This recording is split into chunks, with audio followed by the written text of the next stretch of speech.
James, we've been seeing a lot of disasters lately, especially this one in Mindanao, the earthquakes consecutively, one after the other. Can you tell us what kind of psychological trauma are these people experiencing? Your journey in the industry, would you say that you sort of changed or grown in a way, or are you still the same James Arthur you were several years ago? Well, let me teach you some. Okay. It's mahal, kita. Mahal kita. Do you want to look at the camera and say that? Mahal kita, Philippines. Yes. Right? Yay. For a while now. Sa tingin mo, what are the biggest challenges women face nowadays when it comes to gender equality? Representation. Information being spread online. Can you clarify some of them for us? Number one, is it airborne? Most of the... There's different types of masks that are out in the market. Meron bang specific mask na mas effective kesa dun sa iba?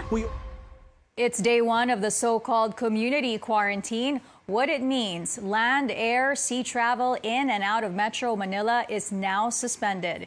Let's speak to Interior Secretary Eduardo Año. Good evening, Secretary Año, and thank you for taking our call. Hello, Claire. Good evening. Today is the start of the community quarantine. What is your assessment so far? Well, maganda naman. Medyo meron. Okay, yung the general impression seems to be na people have been cooperative naman ho. Pero were there any instances of parang refusal to cooperate? Breaking news, a magnitude 6.9 earthquake rocks Davao del Sur this afternoon. We now speak with FIVOX Director Renato Solidum. Magandang gabi po. Sir, ilang aftershocks na po ang na-record nyo sa ngayon? RC, eyewitness ka, no? Nakita mo yung pangyayari. Pakikwento naman sa amin kung anong nakita nyo. Are you hopeful about how we are moving forward and in facing our relationship with China? I'm hopeful. And you were there at the opening ceremony of the SEA Games, and you got to perform, right? What was that like for you? I mean, it's a huge... Man, I can't describe the feeling. Earlier, I spoke to Undersecretary Renato Solidum of FIVOX, and here is a portion of that interview.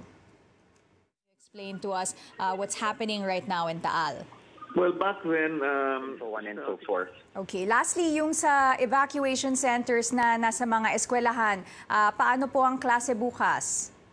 For aspiring Filipinos who want to go the same direction as you did in the art and profession of filmmaking and animation, what advice can you give them?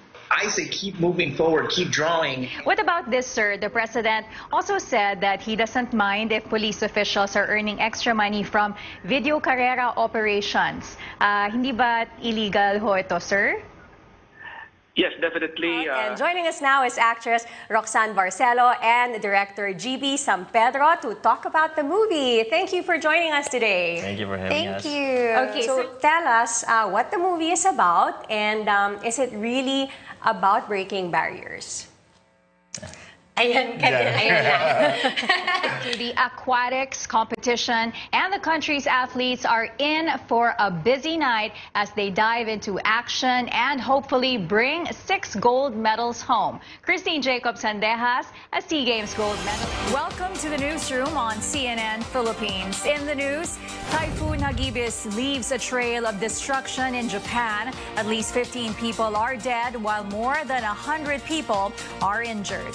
These gorgeous pieces we're about to show you honors pre-colonial heritage through Filipino jewelry. Not only are they beautifully designed and intricately made, but every time you buy, you support Filipino artisans. For being here, Nico, I can see that you're wearing a SEA Games jacket. Did you do a collab with the SEA Games? Yes, actually we did. We're actually one of the sponsors for... Hihintay ng lahat. So you previously told us that there are 3 unlucky signs. Yes. Which are they, and paano sila naging challenging this year? A Senate panel will look into the alleged franchise violations of ABS-CBN tomorrow. 32 Filipino evacuees are now under quarantine here in the country. First, let's talk about the hits and misses. What are President Duterte's promises in his 2018 SONA that you think he was able to live up to, and then maybe some of those that seem to have been swept under the rug? Hans, tell us about indoor cycling. What is it about? And how can it help us lose those pounds? Okay, so indoor cycling. The World Health Organization raises its highest alert against the coronavirus outbreak. Productions Matilda the Musical opens in Manila for the very first time this weekend. Japan's residents are stocking up on food and water to prepare for the strongest typhoon in 60 years. Hi, magandang hapon, Claire. Hi, Andre. Kamusta na dyan? Anong situation and the preparations that you guys are doing for the storm?